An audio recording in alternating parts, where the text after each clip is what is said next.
What's guys for this week so far? Once again, here's a review video. But looking at why does the Imperium just destroy the Tau Empire? It's by Major Keel, so right now it's gonna be a good video. It's probably throw some dumb humor and some probably disgusting jokes in there, which would be great because Major Keel is funny as shit. But it's actually a really great question though. Is why doesn't the Imperium just destroy the Tau Empire? I mean, I'm curious as to why they don't. Because the Imperium seems to be always pro to just killing everything and everyone, even their own people. So it's kind of interesting. I mean, that's probably because they can't. I don't know, and I'm curious to see as to why. So um, if you guys want to check out the original video, which I always highly encourage it, just like every creator that I ever react to, they do a phenomenal job taking all this intense lore and make it to an easy understand and also a very entertaining video. Uh, not just for myself, but also for the general community as well. So make sure you show them some love. It'll be in the description. Check them out. If you guys enjoy my content, if you enjoy my reactions, please don't forget to like and subscribe.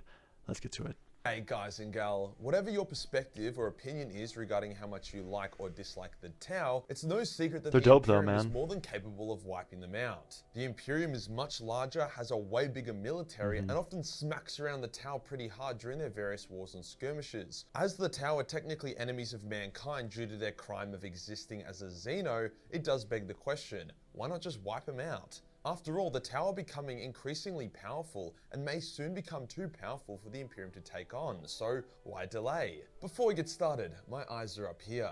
Although I can't blame you for checking out this dope as fuck Major Kill merch. Homage to my favourites. Overseas is by repeated. Link is clearly failed. We could also suss why the other races haven't wiped out the Tau either. Also, quick shout out to the amazing Alex Christie for the thumbnail That's artwork dope. for What this the video. hell? That's Once dope again, as he knocked it shit. out of the park. Full res version is free on my Patreon. Let's get into it. The rise of the Tau has been pretty astronomical. A lot of their tech is notably more advanced than Imperial, Elder, and even on some level, Necron tech. This is because unlike every other race in the galaxy, the Tau are actually on the rise. They have not stagnated or fallen from grace like literally everyone else, as they haven't been burnt from their own hubris.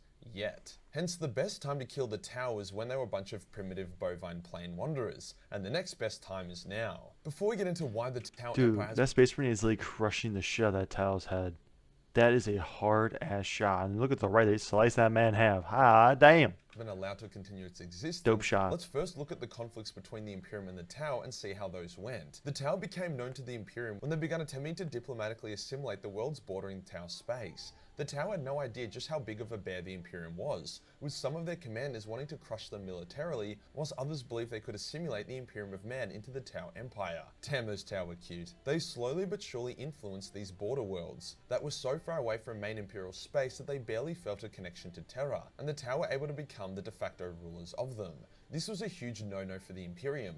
Losing worlds to Xeno invasion was one thing, but having worlds declare independence due to Xeno influence was a whole nother kettle of horse shit. With unusual speed, the Imperium amassed an army involving a shitload of guardsmen regiments as well as a few hundred space marines, and sent them over to begin the Damocles Gulf Crusade. The Tau were unprepared for the fury of the Imperium, especially the space marines, who would go on to massacre Tau armies. The Tau were especially shocked that the Imperial ships would aim to get in extremely close and unleash broadside batteries, a technique that was so primitive and alien to the Tau that they didn't actually have a counter for it. See, for them, space warfare was something that you did from thousands of kilometers away from each other, shooting long-range torpedoes and lasers. It didn't involve fucking 16th century broadside techniques, boarding actions, or ramming.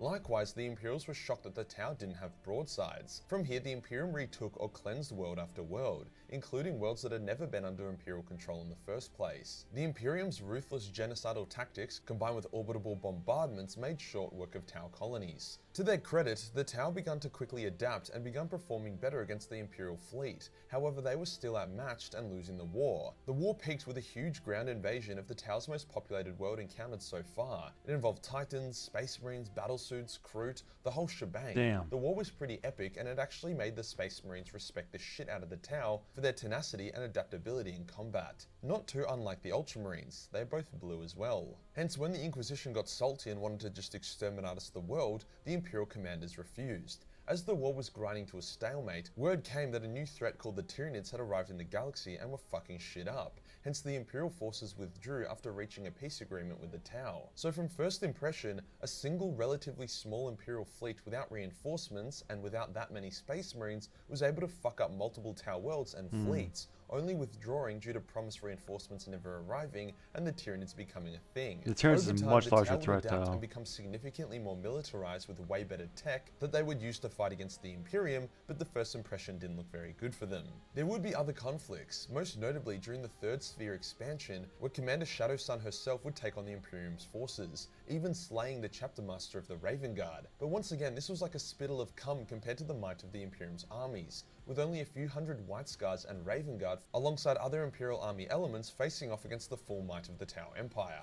Sure, the Tau did win more than they lost this time round, but it was a close run thing and a shitload of them died. Once again proving that while they put on a good show, the Tau was seriously punching above their weight, and if the Imperium was to send a serious armada with a number of full chapters, elite regiments and titans, then the Tau would be pretty fucked. So why don't they? After all, the Imperium has sent huge forces against significantly stupider targets. I mean, the Abyssal Crusade was made up of thousands of Space Marines, and it was the fucking dumbest shit ever. It really comes down to two things. A, the Imperium is low-key allied to the Tau Empire, and B, As they're killing there each are much other. bigger fish to fry, with the effort required to wipe out the Tau not being worth it at all. Basic Warhammer logic. Yeah, we're allied, but we're also killing each other. Allow me to elaborate. Love the it. Tau are in the corner of the galaxy, away from Imperial space Such a and funny not thing, threatening man. any key worlds. All the worlds bordering the Tau Empire are backwater who gives a fuck worlds, frontiers, point. not pillars of Imperial authority. On top of that, the Tau act as great exterminators for other threatening races. They kill a shitload of orcs and keep the local Necron dynasties busy. Not to mention they are also highly effective against Tyranids. The best part is that the Tau is super diplomatic, with the Inquisition having hundreds of secret alliances and pacts with the Tau government. Overall, the Tau are just a Interesting. straight up asset. If the Imperium was to steamroll them, suffering massive casualties in the process, and then try to recolonize the new worlds, more likely than not, Necron, Tyranid, Orc, and Dark Elder forces would rush in and massacre the weakened and overstretched Imperial forces, meaning the Imperium would need to send even more armies to garrison their new worlds. So they would basically be expending a lot of resources to wipe out a race of aliens that are doing all the heavy lifting for them. Something, the enemy of my enemy is my friend.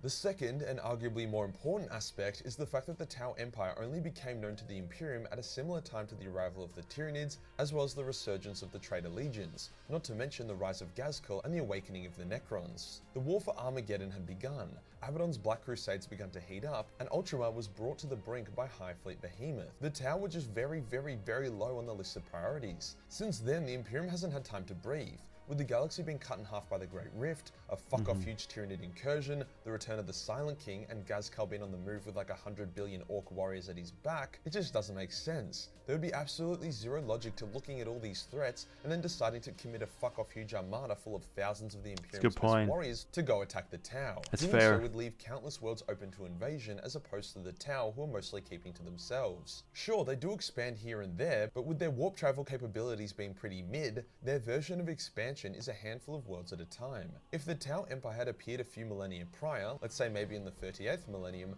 then sure, the Imperium would have crushed them without issue, as at that time, there were no Tyranids, Necrons, and hardly any Chaos. It was mostly just the occasional skirmish with the weakened Orcs or Eldar. The Imperium could have thrown every Space Marine in the galaxy at the new Tau Empire without issue, but these days, it's all hands on deck. Think of it like chaos, this. literally. We still don't have a single scene of Gilliman even worrying about the Tau Empire because of how low on the list of problems they are. He is busy dealing with his demonic Primarch brothers and massive Tyranid hordes. So all up, it's not even remotely worth it. And their to wipe out legions, the too. Tau. Not only would that destroy an asset against the darkness, but it would cost so And many the Chaos resources Gods. and lead to the loss of countless Imperial worlds to other races that Can't no even forget longer about have those armies guys to too, defend man. them. Speaking of which, what about the other races? Could they take out the Tau? Sort of. The Tau are really far away from Chaos strongholds, with the one instance of them fighting the Death Guard going surprisingly well for the Tau, with their long-range weaponry being solid against the Death Guard's slow advance. Most Necron dynasties aren't really about mass expansion, more so just defending their lawns, so whilst there are battles here and there, it's just not an existential threat. Dark Elder just raid shit, and Cryfell see the Tau as an asset that can be used against the more evil races. The Leagues of Votan are allied with the Tau as well. Orcs love attacking the Tau, however they aren't coordinated enough to do any real damage, with most orcs now Dude, going that's to so spicy dope war looking, zones bro. closer to the middle of the galaxy. Tyranids enjoy having a go at Tower Worlds, but the Tower proving to be ingenious in their defense, coming up with bioweapons that can destroy entire Tyranid fleets. Here is the best way to describe Maybe the Imperium should kind of borrow some of that shit, because, they need some of that. it. If you have a wild hog running around and ruining your garden, as well as a spiky porcupine just sitting in the corner, keeping the hog away from its own area, are you going to go out and punch the porcupine or the hog? The tower, the porcupine. The hog is all the other shit. Punch the fucking hog. If you enjoyed the video and you want to support the channel, That's then a good way to pick put up it, some man. Major Kill merch. There are W. only a That was really good. He made some good points. Like, I didn't really think about, the orcs and chaos and, all that other aspects of the 40k universe that pretty much cause a lot more problems. And that's how I didn't even think about that. So to kind of have them as like a, ally really isn't that big of a deal. Like just to have them there, especially since like like Major Kill said that their space or their warp travel is kind of ugh. That they can't really expand, especially at the rate of the Imperium, which the Imperium's is really good because they still have the Emperor. So really, they're not much of a threat. They can become one, obviously, because they've obviously become far more deadly. But having them just to kind of clean up the mess on the outer side of the galaxy probably isn't too bad. But it's interesting to see probably what will come out of this because the Imperium, in my opinion, is kind of known for messing stuff up in the short term and especially the long term. Um, they're not really good at making decisions at all. So I could see it's probably backfiring them and backfiring pretty bad. So we'll just have to see. But hopefully you guys enjoyed the video. Again, Richard video in the description. If you guys enjoy my content, you guys enjoy my reactions. Jeez, please don't forget to like and subscribe. I'll see you guys in the next one. Take it easy.